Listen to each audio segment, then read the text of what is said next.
Live. Okay, so I just want to welcome everybody to our Google Hangout on parents supporting your student's career. I have some people here with me from the University of Alberta, as well as some people from the University of Calgary and the City of Calgary, and we're just going to talk briefly about this issue on here, and they can tell you about their services. So if I could start with Amber, do you want to just give your name and the organization that you represent to begin? Sure. So my name is Amber Nicholson, and I work for the University of Alberta's Faculty of Arts. I'm part of our undergraduate student services unit, and my title is Career Development Officer, so I work to provide career services for undergraduate students in our faculty. Okay, and Kelly. Hi there, I'm Kelly Park. I work in the Faculty of Science at the University of Alberta, and I focus on career-related student services for undergraduate students. Okay, and Lisa. Hi, I'm Lisa. I'm a graduate student at the University of Calgary, and my area of research is actually on family influence and cultural influence on career. So I'll be talking more about the research side of things. Hi, my supervisor Blasetti. is Dr. Nancy Arthur. I'm a community relations liaison. Oh, Leita? Sorry, we just missed the last part of your...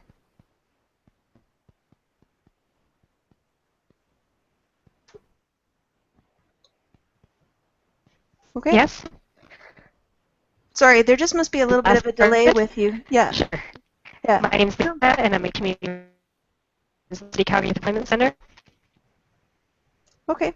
Leita, it might be a bandwidth issue. That could be what there the is. issue I is. might change to my other headphones and just use the microphone on the computer. Sure, it should be okay. The tinny noise that we have is actually from bandwidth. It's actually right next to the gear. I talked to one of my coworkers, our IT guy, and he said that it was... Okay. Okay. Sure. Okay. So actually, I just want to get Lisa, if you could clarify the types of support. Anyway. Oh, sorry. If you want to explain the types of support that a parent can provide to their adult children. Sure, I can do that. Yeah. So there's lots of different kinds of support that parents can give their children. There's a study conducted by Schultheis that looked at the different kinds of support that family can give. So one category is called emotional support, where that's emotional closeness and encouragement and reducing stress and alleviating pressure for the students. There's a type of support called social integration. So that basically means having someone to talk things over with, someone that they share similar personality traits and characteristics, sharing interests and sharing experiences. There's also esteem support, where parents push their children to meet their potential, feeling confident in their child's abilities, and experiencing freedom and exploration and decision making, or allowing their children to have that freedom to make mistakes and to have experiences and to learn from them.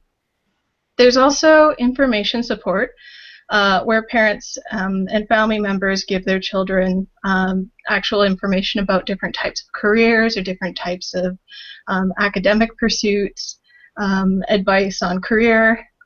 There's tangible assistance, which talks about career tasks and helping with schoolwork or providing educational materials, financial support, helping fill out forms for work or for education. They also serve as role models. Some students in the study talked about positive role models where they looked up to their parents and really wanted to emulate their parents' success. And then sometimes they talked about negative role models where they wanted to avoid mistakes that family members had made in the past. And it's, again, more than just one type of support. Okay. So actually, the type of support I actually want to focus on is the advice or information support a parent can provide. For parents, they may want to know more about what programs or resources are available. And I'd like to cover how we can get this information. So actually, if we could start with Leita, if she would like to talk about some of the programs that she has, and then we can have a chance to get your introduction. I'm not sure. Leita?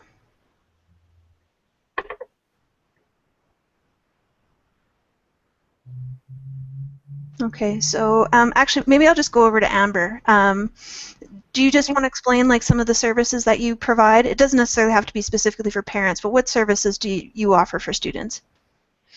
Sure. So we have a wide range of programs and services, like I say, in my case, specifically targeted for undergraduate students. We have an ongoing series of events. We bring in alumni to speak to students about career options. We have lunch hour seminars where students can learn about resumes and cover letters and interview skills and all those sorts of things. We also have a resource center, a resource collection that's focused for the needs of art students, so that they can come in and use our resource library here. And I also manage our sort of arts co-op program. We call it our Arts Work Experience program, so that's where students can get paid work experience as part of their degree. And we really serve, our information desk area really serves as sort of information hub. Students come in and ask all sorts of questions, and we're able to redirect them. And yeah, our office. It's a lot, so coming up with a list, it'll take a while. Yeah. Kelly, Exactly. what services do you offer to students in regards to their career? Well, we would offer very similar services to what Amber has just explained right there through career resume and interview skill building. One of the things that we would offer that is slightly different is pre-professional events. So we know that the majority of students who come into our faculty express an interest in pre-professional or professional programs rather. So we host a series of professional program evenings so that students are better able to understand the process behind what would be required to apply to some of these programs. In addition to some of the specific programming that we offer, I think it's important that parents are aware that most institutions would offer a parent-specific orientation or parent-specific materials that can help parents understand how they're able to best help their student in a number of different scenarios on top of just career advising, some of the limitations they may encounter while attempting to help their students, as well as understanding the services that exist on campus so that they're able to suggest opportunities to students when the student comes to them looking for help with specific scenarios related to career-specific services. Okay. I do want to talk to Leita and Lisa, but just really quickly, Kelly, could you explain the IIP program, just in case people haven't heard of that before, or they're not aware of it, or? For sure. So the Science Internship Program is our internship program that allows students to integrate academic experience into their, or rather work experience into their academic studies through placements ranging from 8 to 12 months. Okay, so if I had questions, like I heard about this, can I just call you directly? Can I send you an email? Should I go through the Faculty of Science if I need more info? Who would I contact? You can contact myself. We also have general contact information available on the website. That's probably a best first point of contact. Sure. Okay, and Amber, I'm not sure if you talk more about the Arts Work Experience program, like exactly what that was. Do you want to just take a moment to talk about it? I think these programs are nice parallels, so I just want people to know about them. Sure. So our Arts Work Experience program offers students the opportunity to take part in 4, 8, 12, or even as long as 16 months of paid work experience. In order to, and it's a really wide variety of employers that we partner with for that, ranging from private to public sector to nonprofit organizations. Students in all Faculty of Arts program majors are eligible to be a part of this program. They can certainly contact me directly, and we also have information, application form, frequently asked questions, all those sorts of things available on the Faculty of Arts website as well. Okay. Lisa, do you want to just talk briefly about the research that you're engaged in, and also you're looking for more participants? That is true. My research is looking at how family and your family values and your cultural values and the culture that you belong to can have an impact on the type of career or job that you go into.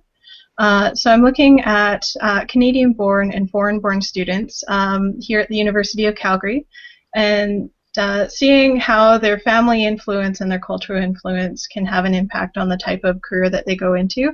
I have some preliminary results that show a trend where Canadian-born students tend to be more individualistic in terms of cultural orientation.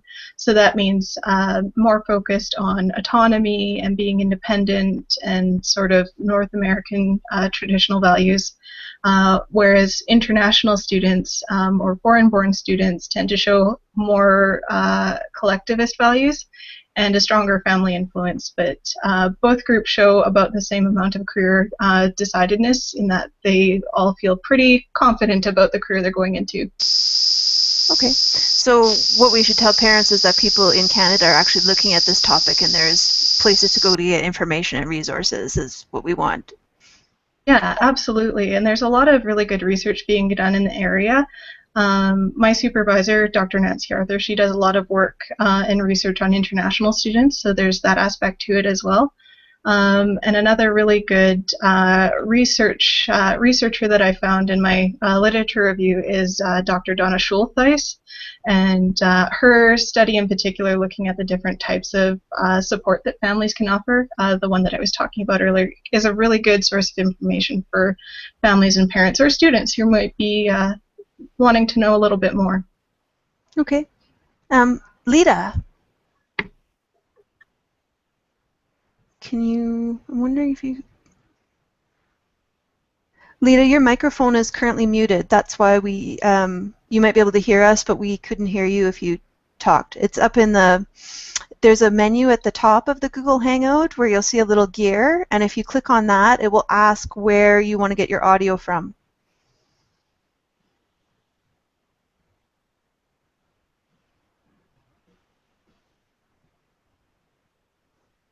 Okay, so actually, I'm going to open chat, and if that pops open, then you can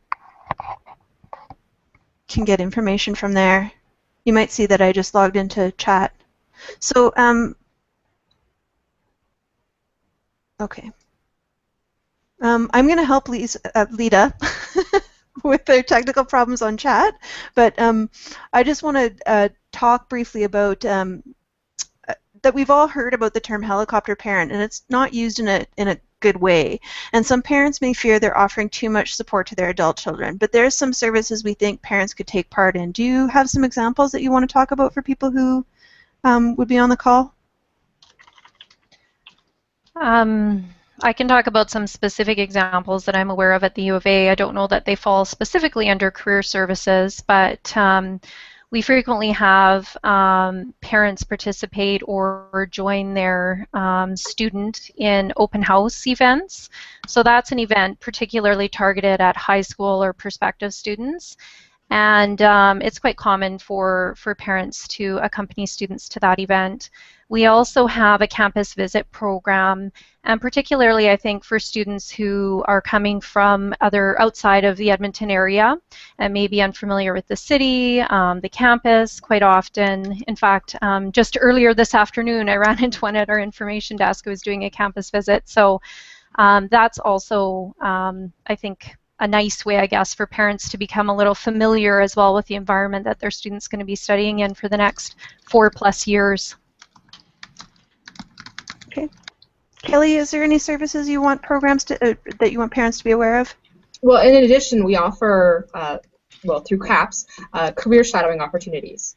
So if parents are looking to be involved, participating and having your student involved are both great ways for students to become more involved in career-related opportunities. Okay, yeah, job shadowing, you can get your kids involved in job shadowing, but we also look for job shadow hosts, so you can contact us if you want to offer a job shadow to people as well, too. So thank you for mentioning that as well.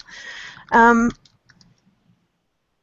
think Leita's still checking her configuration, so...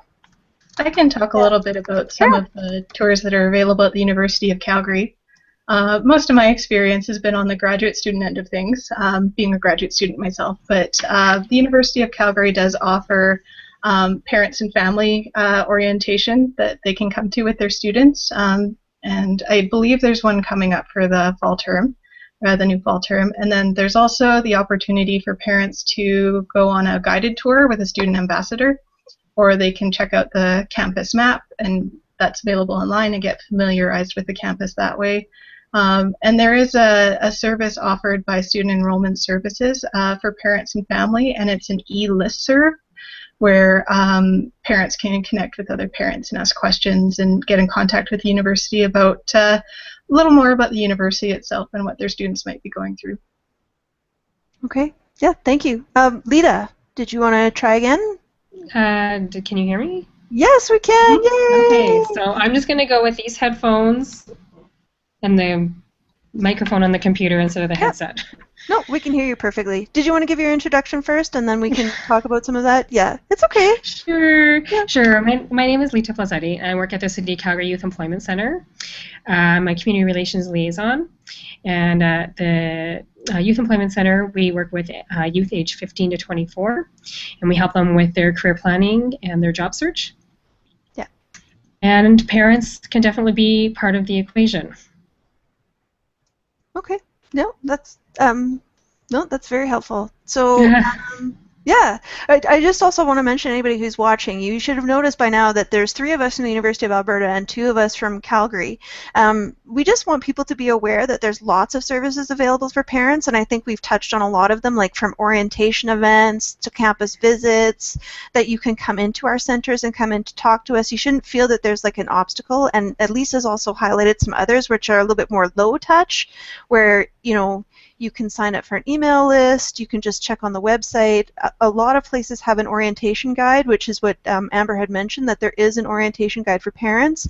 And last week, the Students' Union on our campus actually hosted an event that was a parent orientation. So parents can feel that there's lots of support and information for them, mainly because I should point out to everybody this book, I don't know if you can see that on there, which is actually written by a Canadian. It's called Careers for Kids, and he talks about how the first place that kids go to get information is they turn to their parents, because that's who they go to get advice from, at least most commonly from this generation. So this is, when you have this info, then you can inform them, and so we just want parents to know that there is support out there for them. Okay. So there's another type of support, which is called practical support, where the parent makes appointments or run errands for their adult children. So how much practical support can your programs allow? And if we could start with Amber. Well, in terms of visiting our center and getting some, general orientation to our services, parents are certainly welcome to come in with their student, and particularly we tend to see, like I say, a lot of parents at the prospective student level, so with high school students. If students are meeting one-on-one for career advising, there may be some consent issues involved, and some students, I guess every parent knows their student best and what they're comfortable with. But I think at some point in the adult learner's career, there comes a point too where the parent is playing kind of that empowering supporter role, and I would say that that's where a lot of our services fall sort of after that initial intake with prospective students, if that makes some sense. I don't know if other people have, yeah. Yeah, Kelly, what's sort of the limit that you have for the practical support? Well, I would say that it's very similar to what Amber has discussed. Generally speaking, we prefer to see parents playing a supporting role rather than walking their students through the experience. A lot of the services that we offer are experiential, and that students are supposed to be gaining something through the experience of seeking out information and of seeking these services. So in order to have a student best be able to go out and engage and work through these services on their own in the future, we prefer to have parents play a resource and supporting role as well. For example, if the student's interested in making an appointment, rather than having a parent call and make an appointment, we suggest that the student speak with us, but perhaps the parent and the student could think of questions the student might want to ask when they come to the appointment. Yeah. I'm going to skip Lisa and then go to Leita, but I will come back to you, Lisa. So Leita, so what's sort of the limit for practical support with your program? Well, again, we really try to make sure that it's the youth that wants to come to see us, and if we do get parents contacting us, we would kind of want to touch base with that young person to make sure that they're really wanting to access services with us, and it's not just their parent wanting to access their services. We find that if it's a parent or someone from the outside pushing that youth to engage, whether it's a program or with counseling, that it doesn't really work with that youth. So we really try to make sure that that's something that youth wants, and not just something that their parent wants. Okay. So Lisa, based on your research, what do you think the limit should be for practical support at this level? That's a really interesting question, and I think it varies a lot depending on the student and the parents. But what I've been finding in the research is that children whose parents are caring and concerned and warm and are supportive but not overly supportive tend to have more positive attitudes towards career and tend to have better college adjustment because they're still allowed to go out and explore and make some mistakes and still sort of have that place to land with their parents but not being coddled, if that makes sense. Yeah, no, you have to find what the limit is. I think Amber expressed that really well, because that you know sort of what the threshold of advice would be that your child is going to take, I guess. That there's a limit between them. So I do also want to mention at CAPS, like, we will book appointments for people to come in for consults, but we do actually suggest that the person who's actually coming for the appointment books the appointment, mainly because they know some of the concerns that they have with that. So we will answer questions for parents on practical support levels. We've had questions from parents at career fairs asking like how their child should dress, is there somebody who they should go to see or speak with, and we're happy to field those questions there too. But when it comes to appointment making, we probably, as Leita and others have mentioned, that this is where we need to talk one-on-one with the student. Okay, so we appreciate the help we get from parents because it gets clients to come to us if they're overwhelmed or anxious. So if you could make a suggestion of a program or a type of service that you wish a parent knew about, what would it be? And if we could start actually with Leita. Well, it might seem self-serving, but I think people should know about us because we have a great service for any youth in the city, age 15 to 24. It's free, and a lot of people, even though we see 12,000 youth a year, a lot of youth don't know about us and the services that we offer. Yeah, no, I think that would be helpful. What was the hours for the program, just before I move on, just so people know? Our Career Center, we're open, in the summer we're open 8 to 4:30, but during the rest of the year we're open from 8 until 5, Monday to Friday. And that's just drop-in basis. We don't take appointments, people can just drop in. Okay, no, that's valuable to know because sometimes people don't realize that they can either just walk in or that an appointment's required. Okay. Lisa, is there something that you would like parents to be aware of? Yeah, and there's some really good resources here at the University of Calgary. I know this is a U of A CAPS presentation, but for students who might be interested in possibly attending the U of C at a later date for graduate school or something along those lines, we do have a really great career center. I've volunteered and did a practicum there, and they offer resume help, they offer mock interview help, a lot of really great career support, and it's free. And there's also a wellness center on campus that offers up to 10 sessions of counseling per degree program for students at no cost. And it's surprising how many students don't know about that service. So if parents knew about that service more, then I think that there'd be a lot less student distress. Okay. Kelly. I think we've touched upon some of the services between both what Amber and I have talked about. I guess one of the main things to understand is that speaking from a campus experience, we offer any service you could ever possibly imagine here on campus. One of the catches is that we can't find students. Students have to know to find us. So I would say one of the best resources that parents and students would have is the internet. Dean of Students areas, faculty areas, I think is worth checking both of these areas as well as student service, students union areas, to see the different services that happen to exist. And the main takeaway message is there are more services out there than you could know, but you do have to be empowered enough to be able to locate them. Yeah. Amber, was there anything else you'd like to add? Yeah, I would really echo Kelly's comments. I think that's there's so many different resources and services available on campus. One of the things that I always encourage students, and I imagine parents could encourage students to do too, is get involved early in your academic career, or at least source out all the different resources and opportunities available. There's so many different things to get involved in, and to cram it all into fourth year probably won't work. So do try to take advantage of some of these things early on, or at least make an effort to really understand what the full suite of options are, so that you can make a really good informed decision about what fits your circumstances and needs best. So that would be, and there's, as Kelly mentioned, probably from a distance, websites are probably the best sort of overview source of information about student services and what the different faculties and programs offer.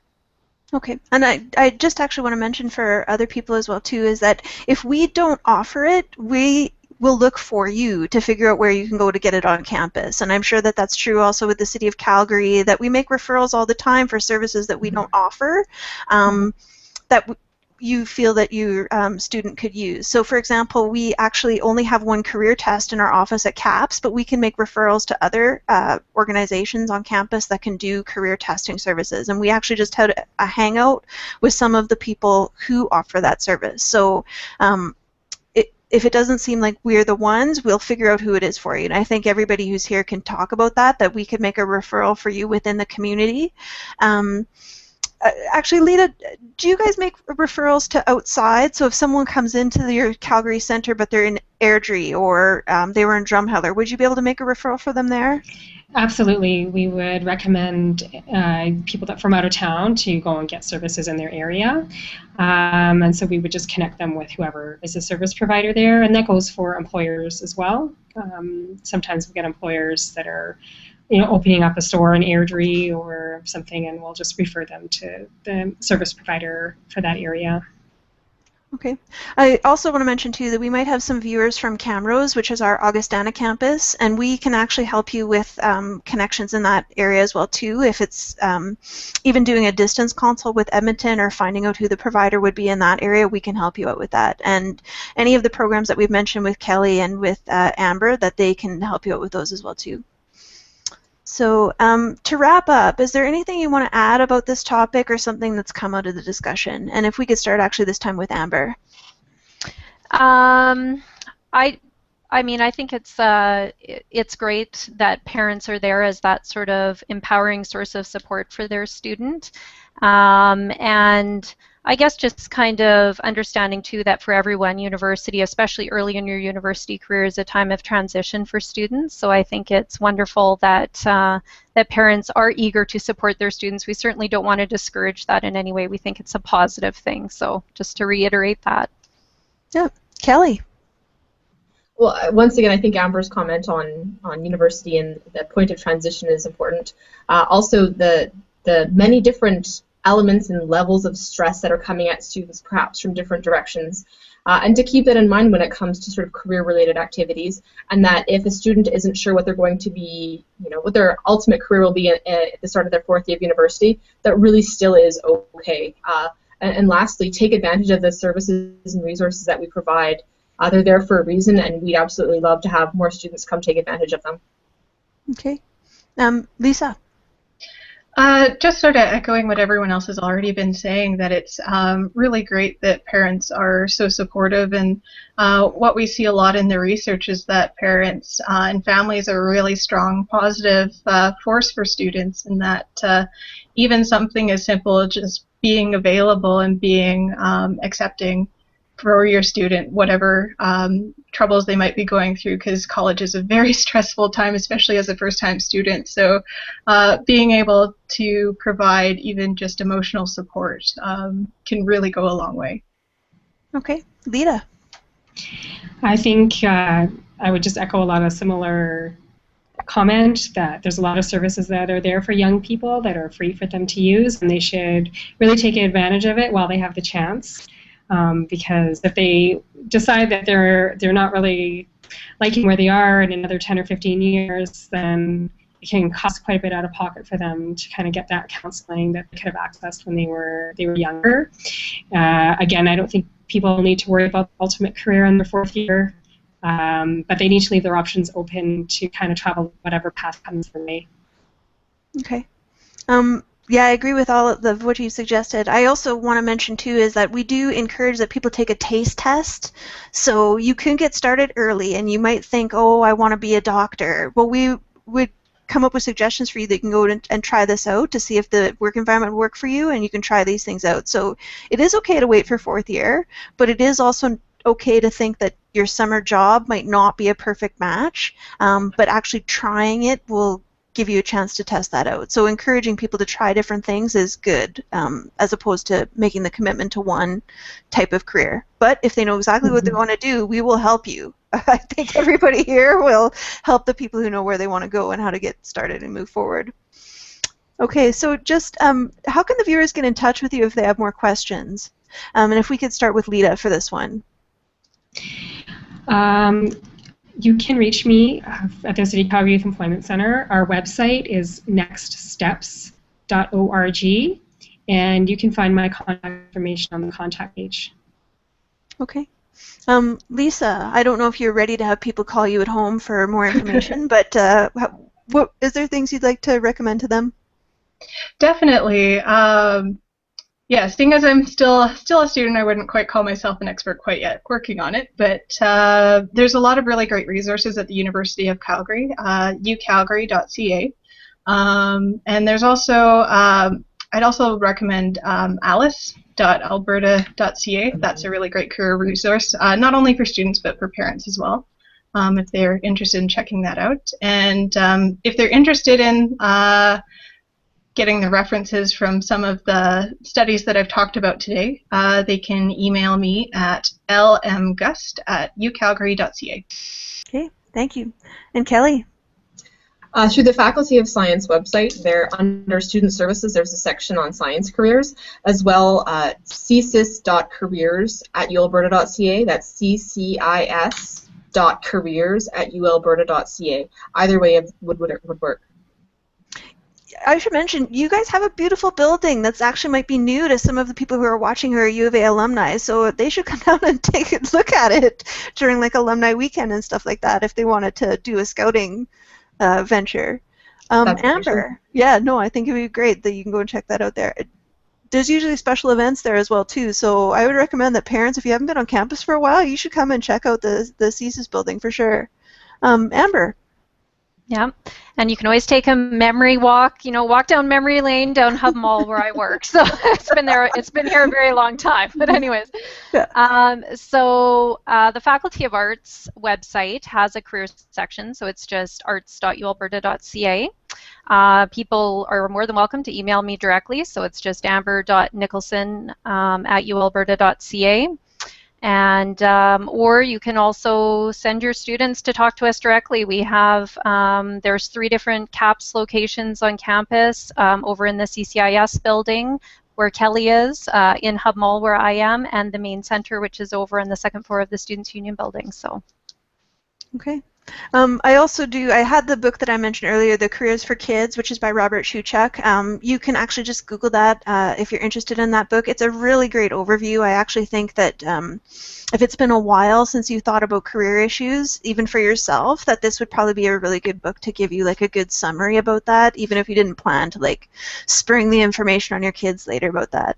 So I just want to thank everybody for coming in and talking about this, and that we did have some technical issues that sort of delayed our getting online. We had some server issues, so if people who are watching, if they can forgive the sound and some other stuff like that, that was a U of A problem. I apologize. But anyways, I'd like to thank our guests, Leita from the City of Calgary, Lisa from the University of Calgary, Kelly Park from the Faculty of Science at the U of A, and Amber Nicholson from the Faculty of Arts, and they've told you how to get in touch with them. So we're just going to sign off, and if you have any questions, you can email us at caps@ualberta.ca. Thanks a lot.